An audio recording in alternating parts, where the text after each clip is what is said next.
এবার ঈদে মুক্তি পাচ্ছে কলকাতার নায়ক জিৎ অভিনীত বস 2 ও ঢাকার সাকিব অভিনীত নবাব ও রাজনীতি। এর মধ্যে ১১২টা হলে বস 2 ও ১২২টি হলে মুক্তি পাবে নবাব। আর প্রায় অর্ধশতাধিক সিনেমা হলে মুক্তি পাবে শাকিব খান ও অপু বিশ্বাস অভিনীত সিনেমা রাজনীতি। এর মধ্যে সিনেমা হলের সংখ্যায় এগিয়ে শাকিব খান।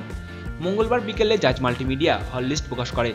অন্যদিকে রাজনীতি সিনেমার পরিচালক বুলবুল বিশ্বাস জানালেন, রাজনীতি সিনেমাটি প্রায় অর্ধশতাধিক হলে মুক্তি পাচ্ছে, তবে এখনও প্রকাশ হয়নি রাজনীতি সিনেমার হল লিস্ট। সিনেমা হলের সংখ্যায় জিতকে পেছনে ফেলে এগিয়ে গিয়েছেন শাকিব খান।